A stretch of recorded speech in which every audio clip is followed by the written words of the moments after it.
Thank you all for tuning in. This is our first ever Engineering Student Council Hot Ones interview. I'm Jonathan, and I'm here with the Dean of Engineering, and we're going to start with our hot sauces. So to start, most students in the Swanson School probably haven't gotten to meet you or get to know you. So I'll give you some time to just talk about yourself, how you ended up in Pittsburgh, and how you ended up at our school. But before we start, we're going to eat a hot wing. All right, let's do our first thing.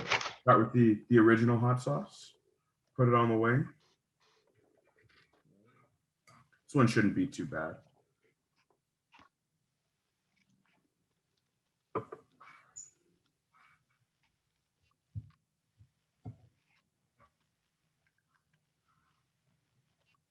right, I'm ready when you are.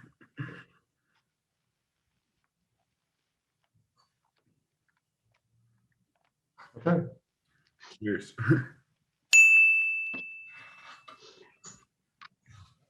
That one's not too bad. That's not too bad.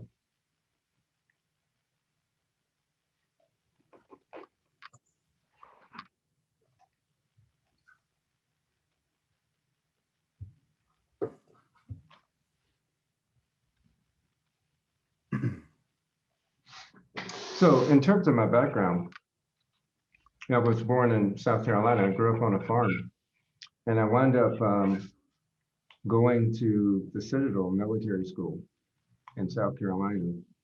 And I was trained to be Army infantry officer. I was going to fly up aviation. At that time, the military was downsizing. And so I had really good grades. I had a full academic scholarship to Citadel. So that gave me the choice of either going the military route or pursuing a civilian life. It was my choice.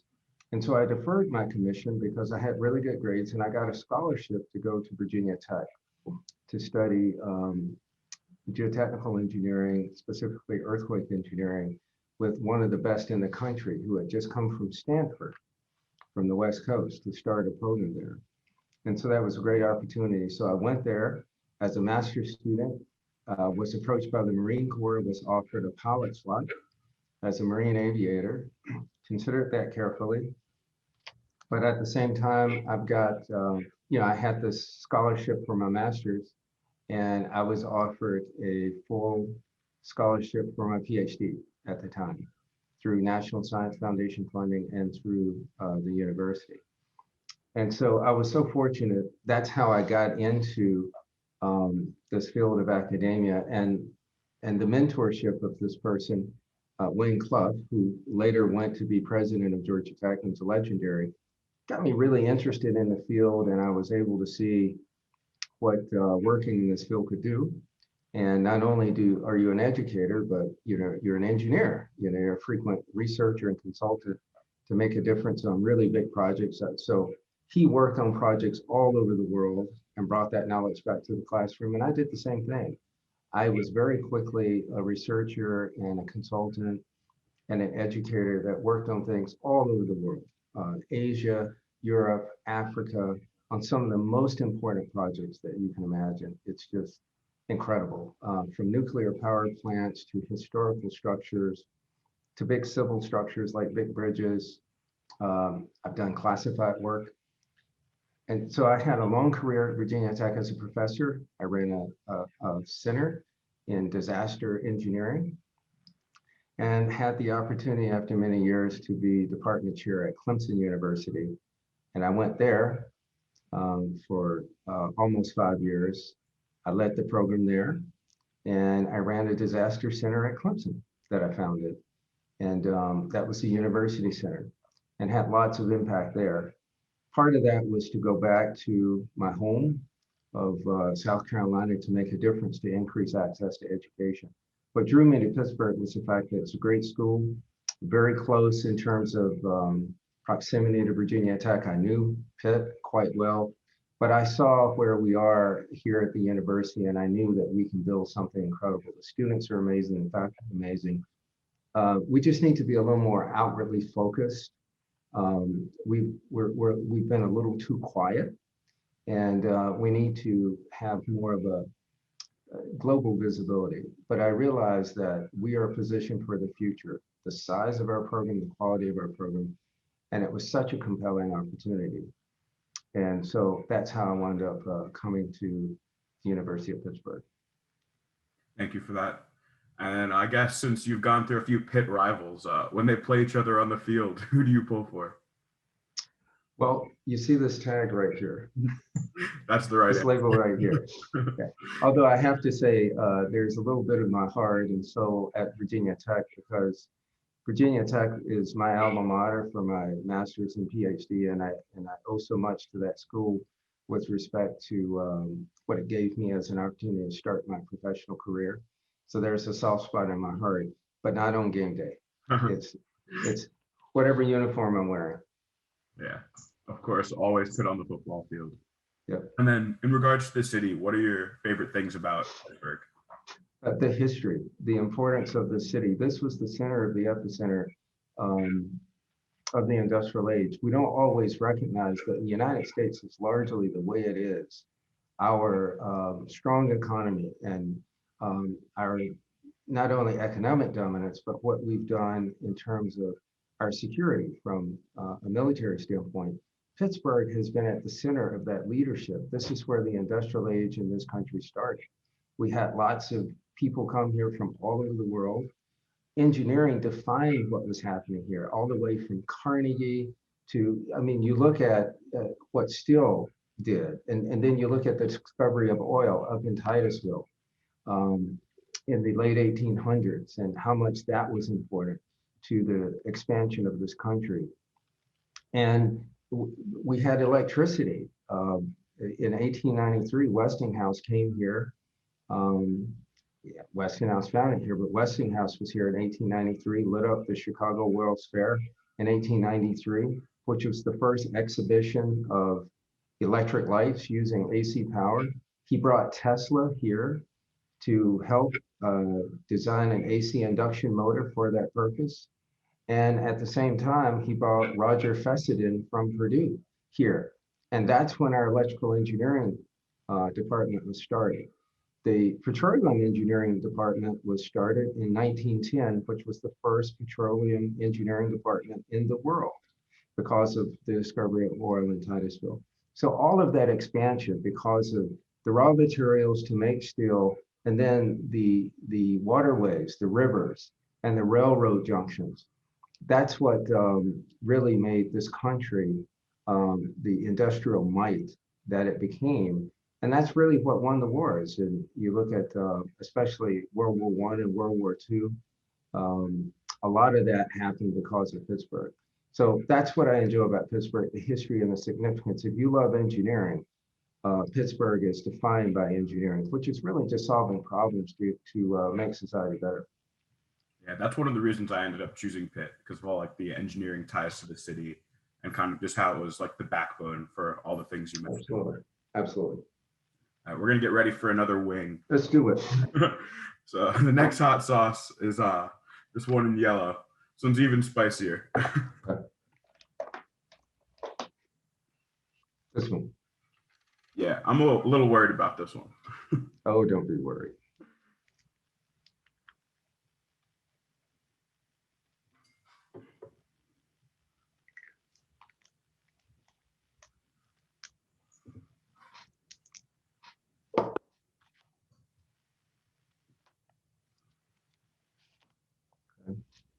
All right, I'm ready when you are. All right. All right, here we go.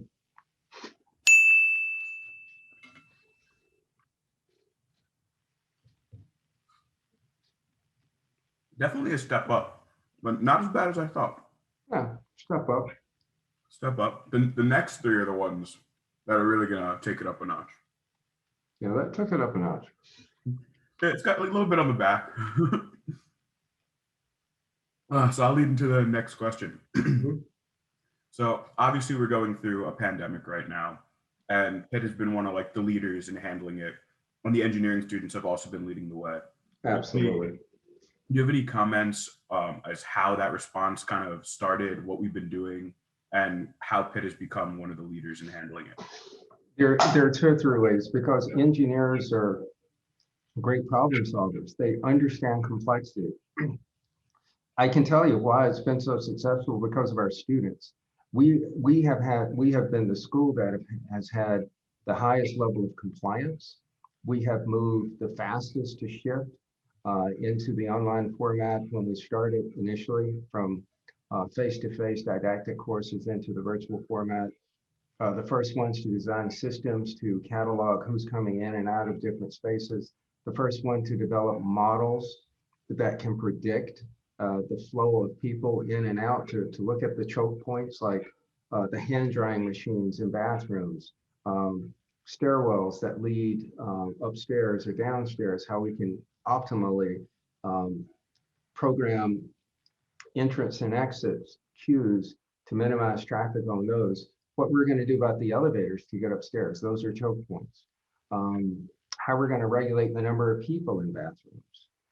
How are we going to regulate these spaces, gathering spaces outside? We were the first ones to really get that right. And it's not a matter of ego that I'm saying that. It's just that we are used to solving challenges that require lots of complex analysis. But it was the students that embraced it, and the students were a part of it. We had students in industrial engineering, for instance, doing a lot of modeling to show where we can anticipate the choke points within the building. And we were fortunate enough to be called on by the provost and the chancellor to lead the response, the academic part of Pitt, to help lead that response and design what the plan should be for the entire school, involving things like the dorms. How many students can safely be housed in the dorms on campus? How do we get those students in and out of the elevators and out of the queues, and what happens in the bathrooms? So it was engineering knowledge. Now, my personal background is in risk engineering. So it was quite simple for me relative to maybe some others to look at this as risk management and do some risk calculations.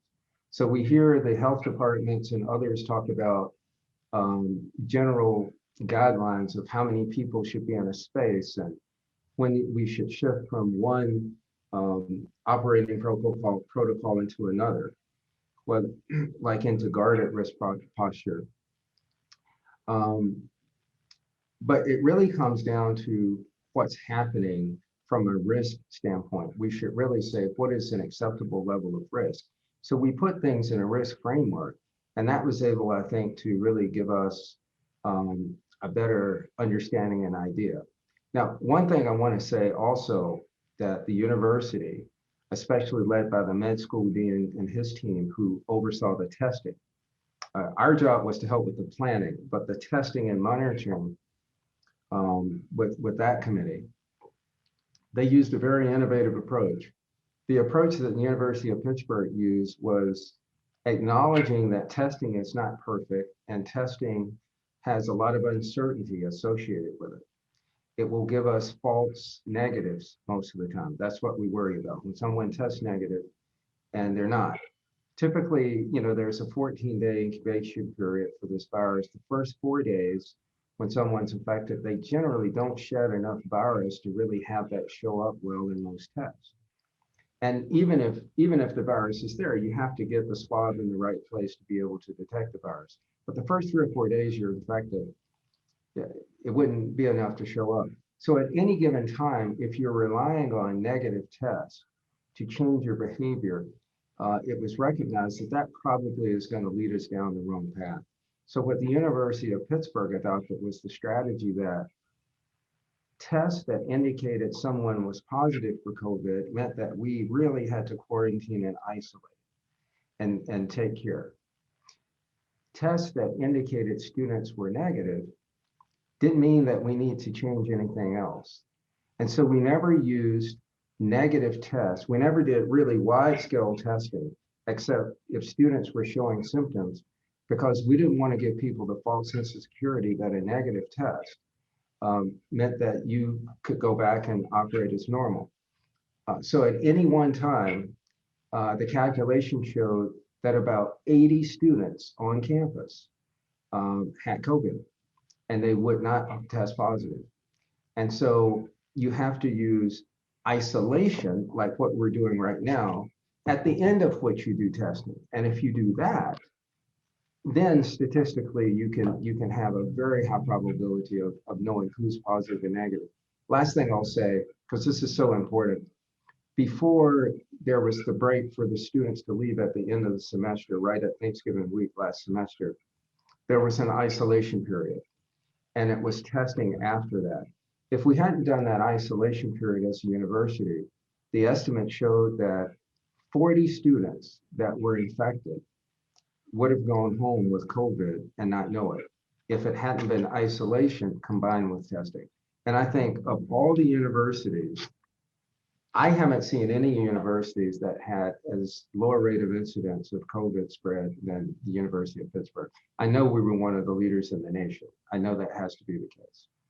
So it's a testament to the students, and it's also a testament to this community of people that we have that can solve challenges like that. Especially UPMC, the School of Engineering, School of Public Health, some of the best in the world. Yeah, I've definitely felt really safe on campus with all the protocols, and I've still been going into the building to work on some projects, following all the mask guidelines, the patterns of walking through the floors, the temperature checks. Like I think the Swanson School definitely stepped up, and I think the students have seen that too. I just want to say one last thing. I just want to congratulate the Swanson School, the students. I knew when it was going to be a function of student behavior, I knew the Swanson School was going to be okay because we have the best students anywhere on this planet, not only on this university, but the best engineering students anywhere.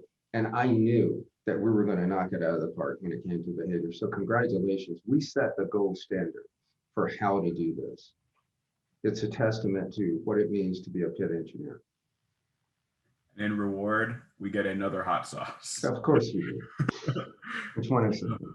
The next one is the ghost pepper sauce. So I think this is when they really start to pick up. All right, it's going to be a long day.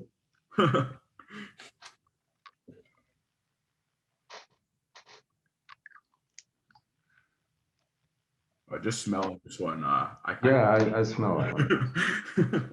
Take a little bit of the breading off here. Yeah, this one has a pretty good aroma to it. All right. Ready? I'm ready when you are. All right.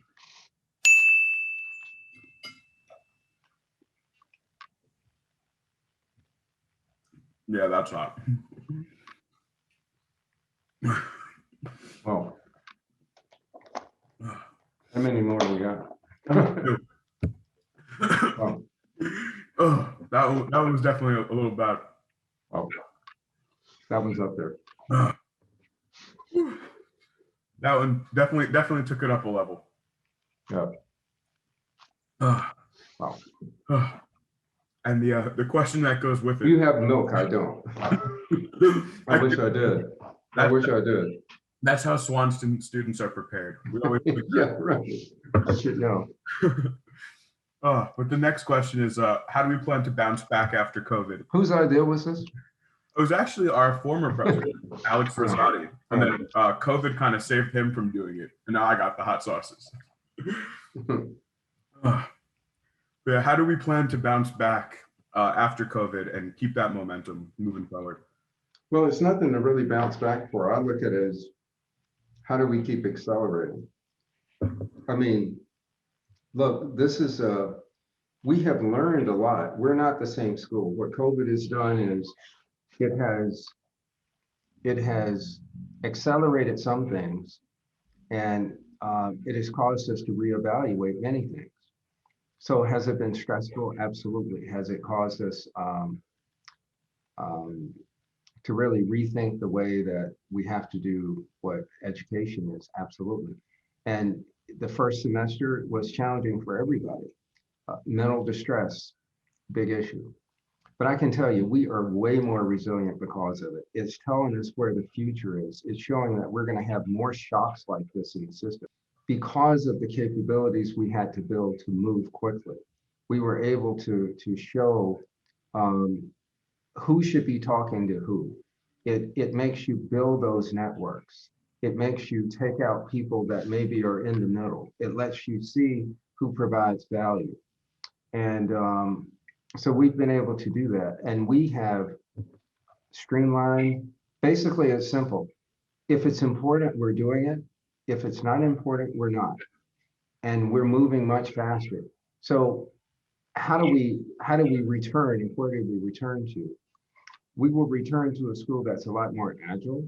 We will return to a school that has a closer sense of culture, family, a stronger sense of culture, closer family feel. We return to school that probably won't ever go back to a pure format of instruction that we had. We'll probably take advantage of the parts that we think can make us better. We know now that we can do a lot of things virtually that we didn't think we could. But on the other hand, we know that we miss out on human interaction. So I think we'll look carefully at understanding that. Now, when the vaccine, and it'll probably be toward the end of the summer, realistically, before most of us in this country have been vaccinated, I anticipate next fall will look a little more normal. And certainly this time next year, we'll start to be back to normal, depending on what these variants do. But I think we will always, this capability that I talked about, that was shown how we performed as a school, that is learning itself. It's not separate than learning. That was a prototype of our education. Students were solving problems. We're learning how to solve complex challenges. That is largely what engineering is about. So we want to have that be what we call action research. We want to mobilize that. We saw that so many of our challenges involve the intersection of health, engineering, and medicine. We see how central engineering is to our health. Like with the vaccine, we had chemical engineers, bioengineers, part of the development of the vaccine. But then once you get the vaccine, how do you get it into arms? You got to have medical delivery systems. You got to have logistics. You got to have supply chain. You got to have distribution networks. You got to have a vaccine that you can manufacture at scale and that has the right shelf life. All of that materials engineering, chemical engineering, industrial engineering, distribution, some civil engineering, a lot of industrial engineering, a lot of bioengineering, a lot of mechanical engineering, and materials engineering with the medical delivery system, and computer science, and a lot of electrical engineering as well. So I think we will utilize these to have more courses and more research at the more courses and more research. I'm saying at the interfaces of things like engineering, health, and medicine. And I think we'll be more flexible as a school. I think we'll have the ability to do research and to do education where we have some combination that utilizes in-person activity with some sort of distributed activity, which means we can reach people that we never reached before and provide opportunities like with you in co-op. How important is that? A lot of our students are able to do co-op in this region, but a lot of them aren't. Maybe now with technology, we can expand that and people can do co-op in other regions and not miss out as much from research and education. The last thing I'll say, I want to see us reach more into communities like rural communities, which we typically don't do as much. I want to see us be able to do more with the high schools and get engineering courses into high schools. Because if this has shown me anything, this COVID, is how much people in society need to be exposed to engineering at a higher level. And right now, we really don't teach very many engineering courses, if any, in high school. We teach math and physics and chemistry and accounting. And you come here, you can get advanced placement courses. Very few places teach actual engineering courses that can be taught for credit. And I think with an economy that depends on engineering as much as the United States, I think we need to be teaching engineering K through 12. And I want to do that throughout Pennsylvania. Have some engineering courses that are taught for engineering credit here. And I think that's one of the things that we'll be doing post-COVID. Yeah, that sounds like a great initiative. I know STEM education when I was in high school was a big reason I'm an engineer now. I did like robotics, kind of built up the pipeline, and then I gave back a little bit. I was helping like fourth graders build robots, and I think like starting at a young age definitely kind of builds up that engineering background and definitely helps students think differently when they get into school in terms of problem solving.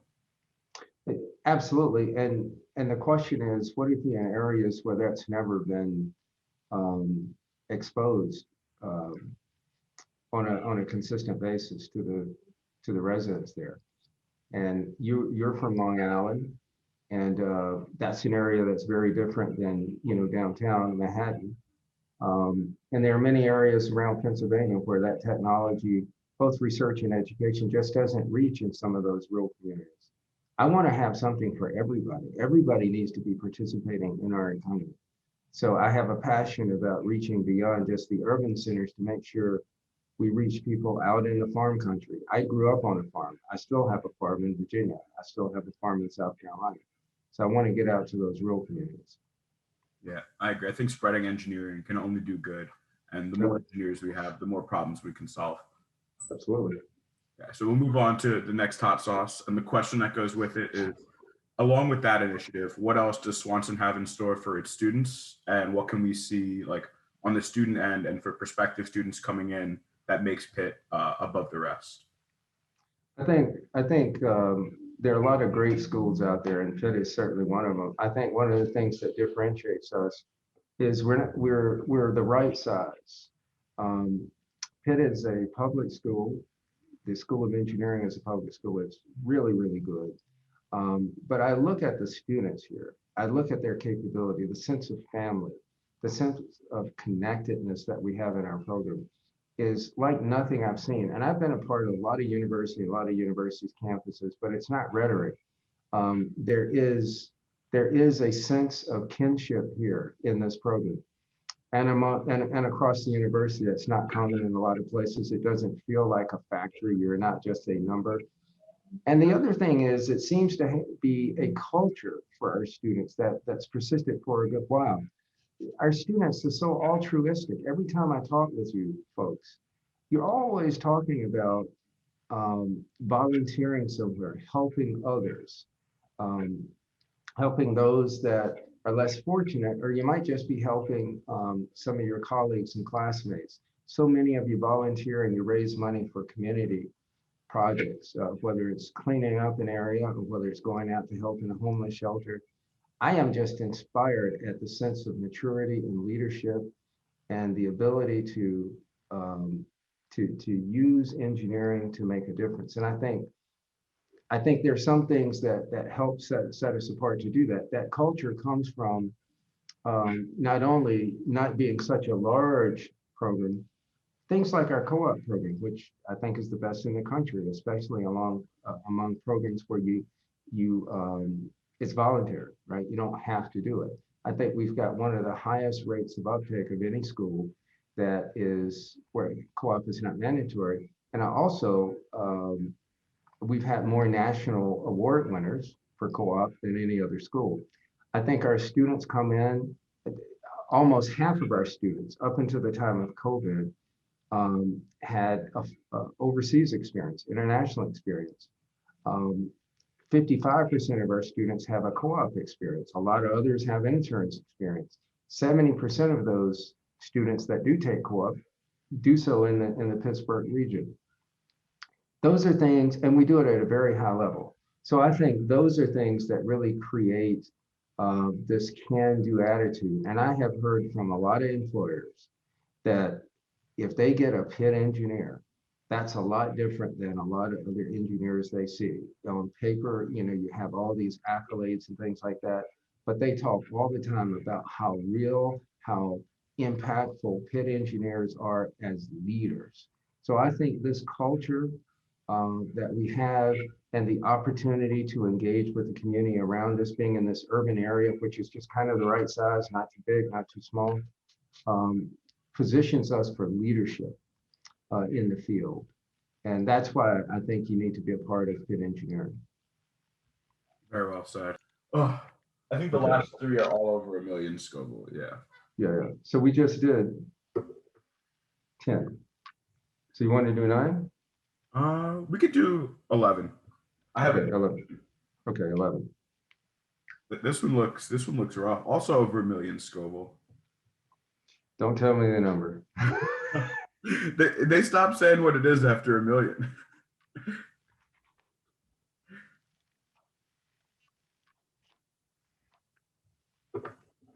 Okay. Count it down.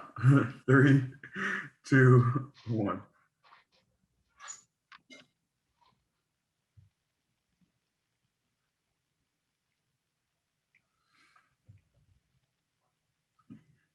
Wow, That one's back. that's like battery acid. Wow.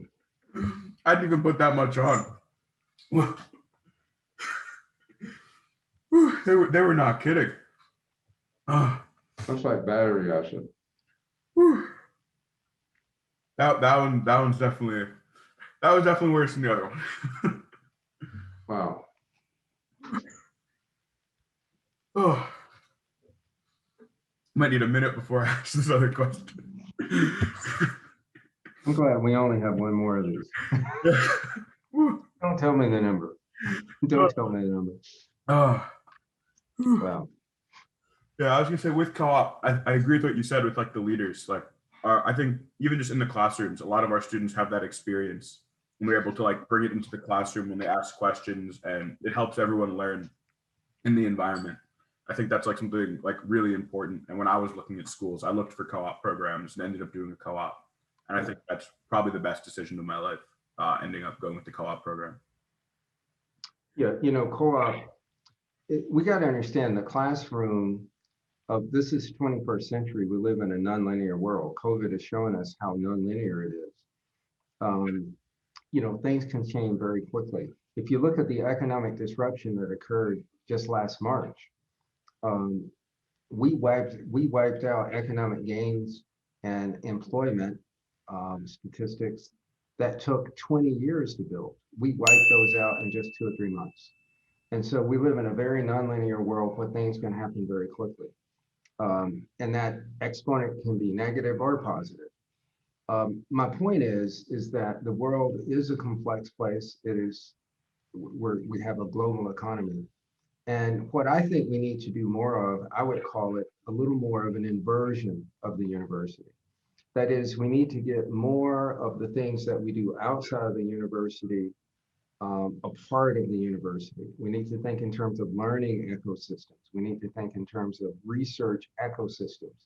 We need to think in terms of partnership ecosystems. And we need to think in terms of economic development ecosystems. So when you talk about co-op, I think we've always looked at it as having an in-class academic experience or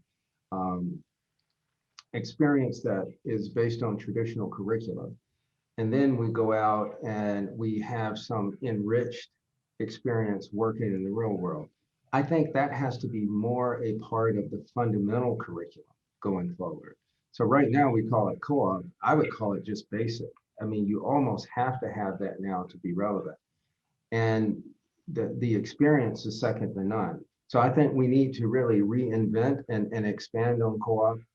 And so that's what I mean by inversion. We need to have more on what's outside the university, be inside, and more on what's inside, be outside of the university. And what I mean is, from a university's perspective, I think more of what we do need to be engaged in impacting the community.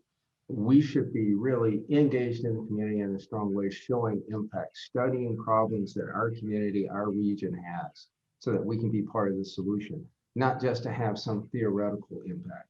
I'll give you one quick example. When we do National Science Foundation projects, most of our graduate students, a lot of our undergraduate students do a lot of research. And that research is just creating new knowledge, okay? And such an important part of our future. But you look at National Science Foundation projects and they ask you to show right up front on a National Science Foundation proposal to show what the intellectual merit is, why it's a good idea from an engineering knowledge standpoint, but they also ask you to indicate the broader impact, how it's going to impact society. And so we have, hundreds of National Science Foundation projects going on at any one time in the school. So just think about if the broader impact statement, which is typically to make a product that would be safer or to have buildings that will have better performance during some disaster, or to have cleaner water or cleaner air, depending on your research subject. Just think if we actually aligned all of those broad impacts instead of just each individual professor or researcher or student having their own broad impact statement. Imagine if we as a School of Engineering had all of those impact statements aligned in one or two ways around clean air and sustainability, or around energy, or around one of our communities that we want to focus on. Imagine the impact when the whole school has a little bit of part of that type of impact. So that's an example of what I mean by inverting the university, about getting more of what we do out into the community. If we've got one of the best health systems in the world, one of the biggest research hospitals in the world, UPMC, then Allegheny County should be one of the healthiest places in the world. Right now, we're out of the top 43 or 4 metropolitan regions, we are, I think, 39th in terms of mortality. We're one of the unhealthiest regions in the country. And that's what I'm saying. It shouldn't be that way. That's an example. I think that's a great example, and especially how Pitt can like help the community. Yeah, we should be doing more of that. Yeah, I agree. So I've got one more question before the final silly question, but I know. So I guess we'll do this. We'll do this question, and then we'll do the hot sauce for the last question. Yeah, in case we don't live through it. Yeah. So the first questions, I know. I'll restart because I'll give it some time for me to cut it. Okay, so the next question, I know Pitt just got a large amount of grant money for its commitment to diversity. Can you speak on how the engineering school is going to use that and make our community more diverse, and kind of what the Swanson School and Pitt will do in regards to diversity? So we're fortunate that, having a broader constituency that we appeal to is important. And let me give you a broader viewpoint of why this is important. So if we look at where we are as a country, we are at, our GDP is about almost $21 trillion. We lost a little bit of GDP over the last year because of COVID. China has a GDP of about $14 trillion. Their population is 4 times our population, which means productivity-wise, we have to be, all things being equal, 4 times as productive with China to keep pace, all things being equal. China's economy is growing. And one of the things we noticed is for this past year, for the first year, there was more foreign investment made in China than there was in the United States, which indicates that people see China growing at a higher rate than the United States. And so what it means for us is we have 200 million people in our workforce. In the next 25 years or so, that's going to grow to 300 million people. 2/3 of those will require some form of education beyond high school. And the other thing is the demographic shifts in this country means that that will be a non-majority workforce. So students that are unrepresented in the School of Engineering will make up 50% of the workforce. If we look at high schools right now across this country, in 2 years, we will have non-majority high school student pools across the country. That's how close this demographic shift is.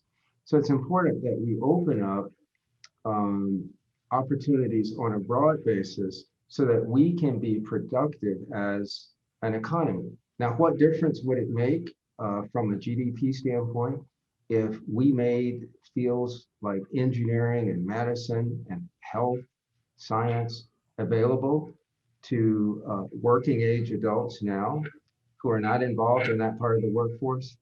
Well, it's been estimated that that would add $8 trillion to our GDP, which is 1.5 times the output of China. And so those things, now why is that important overall? Because whoever has the largest overall total economy, whether it's from number of people or from being more productive, whoever has the total economic output wins militarily. So if you are the biggest economy, that's the country that wins militarily. So for economic as well as military security, it's important to have everyone in this economy participating. So that's the business case for why it's important to have everybody talking about diversity. So what we're going to talk about diversity is appealing to students from every background. So when we talk about diversity, we're not just talking about ethnic diversity, we're talking about demographics, we're talking about geographics. We want to have students from urban regions, first generation students, more first generation students come to school. We want to have more of our students that we'll appeal to in urban areas, understand a lot about research, have them involved in the educational process.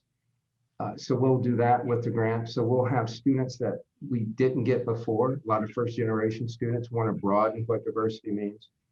And lastly, one of the things that we'll do to help accomplish that, and by the way, when we do that, there's so many partners that want to be with us. Industry wants to partner. We've got local government, state government, national government. I was just on Capitol Hill talking to the House and the Senate last week about the idea of connecting urban and rural America, and especially in Pennsylvania. And there was a lot of momentum toward that. I mentioned teaching K through 12 in high school. That's one of the specific ways that we want to look at using some of this gift, the resources from that to really help spur that project to get K through 12, especially in the rural areas, teaching engineering that aren't doing it now. But I think the last thing is, it's not just about numbers and who we get through the door. That's not it. In our faculty, I talk mainly about students, but obviously we need to increase the profile of our faculty to make it certainly more representative. But beyond just those numbers, it is our culture. We want to focus on cultural competence. And we're going to be working on developing tools and measures and indices that allow us to measure cultural competence. That is the ability to understand the experiences of others. Because if we're in a place like Utah versus, say, Atlanta, and we have a university, diversity is going to look different in those places. That's okay. The one thing that we can have that sort of puts everybody on an even keel is cultural competence. Can we understand the lived experiences of others? And that is something that carries through for our lifetime. You talked about how you've steadily increased from the time you were a freshman and sophomore up until now. That growth will continue for a lifetime, right? You have this upward trajectory and growth. That is a form of cultural competency as well. The way you work with people and the way you actually are able to learn yourself and learn how to work with people with different backgrounds, that stays with you and you continue to build that skill over a lifetime. So right now, when we have ABET, we talk about writing in the curriculum. You have engineering reports that you have to write, lab experience, you have to take writing courses, those kinds of things. We talk about having a culminating design experience, like with Expo, as part of your engineering curriculum. What I'm saying is we should also find a way, a measure to make sure we have addressed cultural competence, because it's one of the most important skill sets that we need for lifelong growth and learning. And that's part of what we want to do. And I think we'll be a leader in that, because I don't know of any programs that actually specifically incorporate that into their engineering curriculum. And the last thing I'll say is, instead of it just being a 4 to 6 year experience for undergraduate students or people coming for their graduate degree, I'd like to see more of our students understand that we're going to have to learn over a lifetime. And that's one of the things that sometimes students that come from first generation households lack, is the perspective and knowledge and vantage point of how important lifelong learning is to really participate and lead in this economy. And so we want to make sure that we recruit students, but also get that knowledge of why lifelong learning is important out into the communities. So the families and the parents are also educated about these new technology things like artificial intelligence. not everybody knows what that is. Not all the parents know what that is. So how do you expect them to advise their kids, right? So we want to make sure that's a part of what we give, the ability to work with people, the ability to understand why the engineering way to solve complex challenges is important, and get people to understand we need to engage for a lifetime. So we want people to be engaged with the University of Pittsburgh for their life. It might be with increased training along their original disciplinary trajectory, or it could be getting an MBA or getting some other kind of management degree, or it could be going to med school or law school. But we want to be a place where people are engaged for 20 years, not just the time they're here. That's where the future is. And this is part of what we want to do with cultural competency and lifelong learning from this grant, which is to broaden the definition of diversity. I think that's a really insightful answer, and especially like being in the classrooms, you see a lot of people that you may have not been exposed to growing up. People come from like different areas. I think overall we have almost representation in every state, if I'm not mistaken. And I think just getting to meet other people from other countries, other regions, like helps the engineering experience and takes it to levels that other schools that are less diverse kind of don't really get to see. Yeah. And bigger schools, right, where you get lost. I think we're the right size. Yeah, I agree. And then also just our school in general, outside of engineering, definitely there's commitment to diversity. I think it was the year of diversity my sophomore year, or maybe it was last year. Yeah. But the stuff we see on campus definitely goes back into the Swanson School, and I'm definitely. Yeah. And I'm glad we're talking about this because sometimes people assume when you say diversity, you only mean ethnicity or gender, and that's not what diversity really is. It's a broader term. And so, in some ways, I kind of want to get away from words that people might misunderstand. We're really talking about systemic disadvantage. We're really talking about as much about getting students from rural communities or first generation students as we are increasing our gender diversity. Or so it's a broader definition that we need to be mindful of. We need to have a reason for it for everybody to be here. Like you came here from Long Island, from New York. We get a lot of students from New York. We need to have a reason when we go out and recruit and say we want to increase diversity.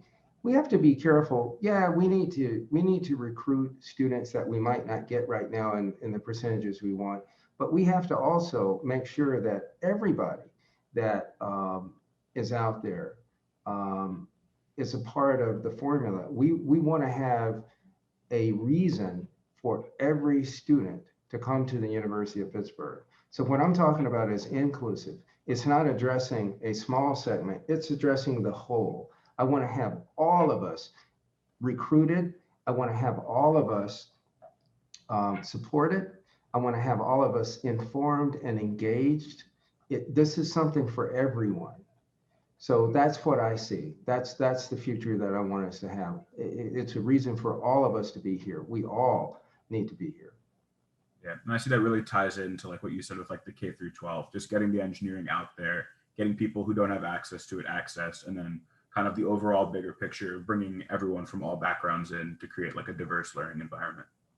Yeah, and I think our students can certainly help with that. Right now, we do that traditionally by having staff members or people throughout the university or the school do that. I really think we can leverage our alumni network. We can leverage our partners like industry.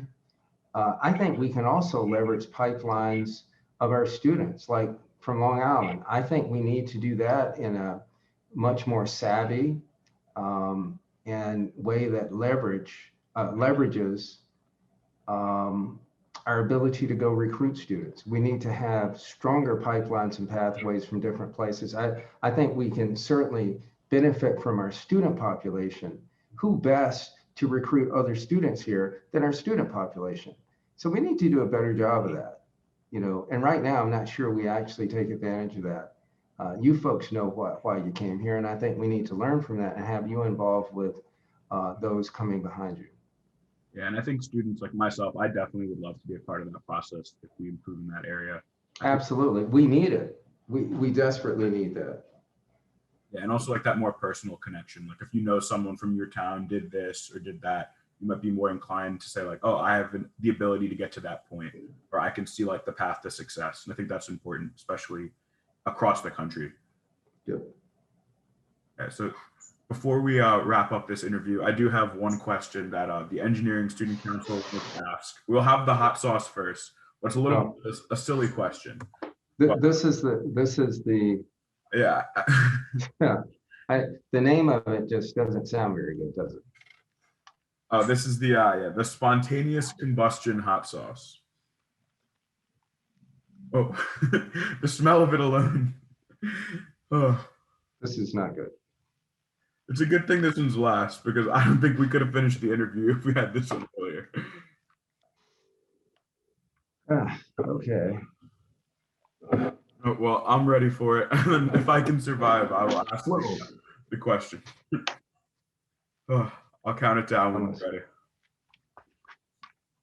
I don't think it's going to matter if we're ready. All right. 3, 2, 1. Oh boy.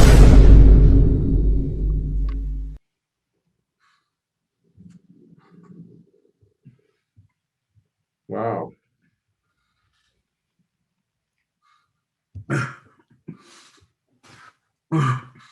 That one's bad. Whose idea was this? Again, Alex Rosai, former ESC president. Alex.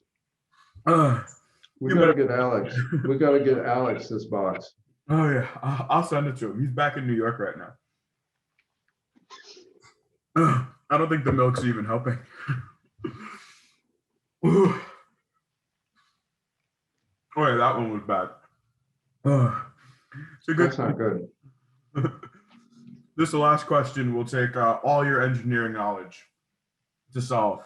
And that question is, if you had to fight one duck-sized horse. Whoa, that was hot. That was really hot. That was really hot. That's not very good. Yeah. If you had to fight one big horse-sized duck or 100 smaller duck-sized horses, what would it be and why? Wait, I didn't hear your question. That was really hot. Say that again.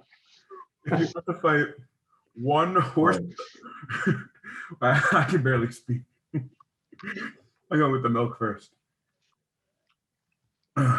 If you had to fight one horse-sized duck, so a really big duck, or 100 smaller duck-sized horses, what would it be and why? Well, it's never been put to me quite that way before, you know. But I'm going to have to focus on the first. I think the former. I think that I'm best when I can focus on one thing that makes the biggest difference. And having a lot of little duck-sized horses running around is a little bit too underfoot to me. It's a lot of stuff that you have to take care of, and it's hard to fight all those little jokers, right? So at least if I have one horse-sized duck, I can focus all my energy into the right place, and hopefully my military training will give me what I need to be able to take out one thing. But at least I know when I get that thing done, I don't have any of these other little rugrats running around. I think that's a good point. I might go the other way because I think I could just take care of the little ones piece by piece. But it's definitely a tough question. Yeah, I hadn't heard it put that way before. Yeah. So was that from a specific student in the Engineering Student Council? It was anonymous selection. Actually, 3 students submitted that question. I think it was a popular question on the internet. It was a question that one student submitted and others voted for, or 3 independent students came up with it? The first thing you said, where one. Oh yeah. Okay, yeah. That's what I meant. And it Yeah. There were a lot of good questions. There was the "Is a hot dog a sandwich?" question. A lot of real mind blowing stuff. No, I think the way to deal with that is to give the duck some of this. The hot sauce. Yeah. Give This last one. The spontaneous combustion. I'm still feeling the spontaneous combustion effects. It's starting to wear off a little bit. I didn't put a whole lot on that, but holy crap. I barely put I put like a little dot. That really got the most out of Yeah, it's that was really intense. me. Yeah. Are these supposed to be enjoyable? I mean, the book says the hot sauce book of pleasure and pain. So I guess they start enjoyable and then kind of reach that point where they're no longer enjoyable. Well, yeah, they definitely got the point where it's not really enjoyable. Holy crap. That was interesting. That was interesting. Well, I sure hope you appreciate your being on here doing. Thank you so much. I think, I'm especially a good sport. like No, this is a great event that we can send to the rest of Swanson. I think we're gonna release it in like March. I'm gonna edit it up. yeah, it's my pleasure, really. I mean, I am here. The one thing I didn't left off that uh, I mean, I didn't say that I left off when we were talking about how I find my way here. But let me just say what I feel my purpose is. And I think this is important for everybody to understand. Um, I'm not in this role to be a dean per se. I'm in the role to make as big a difference as I can. I fundamentally believe that higher education is here as a platform for upward social mobility. I fundamentally believe that. And if you look at engineering graduates, they don't look for employment or opportunities. They take the engineering degree and they go out and they do great things with it. It's not always in engineering in the traditional sense. It's the business world or the medicine world or the law world or something for leadership. But it's such an important core degree that will lift up an individual and therefore lift up a family and therefore lift up a community. And so to be a part of that is really a privilege. So engineering education is something that I feel a sense of purpose to promote and to make sure that we extend access to and to a broader constituency, but to also make it more impactful. Everything we do in our program, everything that we do to plan for the future is based on the fact that we want to increase access and increase the impact for students and understanding how it's going to change society and change lives. Because society has always expanded at the rate of engineering discovery throughout history. And so what I do, I have colleagues ask me all the time, what's next? And what do you do? Or why do you do what you do? Why did you get into administration? Well, first of all, it's not administration, it's academic leadership. It's quite a difference. Administration is part of what we have to do, but it's leadership of something that's really important for all of us. And I think we have to keep in mind that we're all better, and I know I'm better when I focus on why I do what I do. This is a what, being a dean is a what, but really that's anchored into why I do it. And I just told you why I do it, what my fundamental purpose is. Everything I do is based on my walking in purpose. I know what my why is.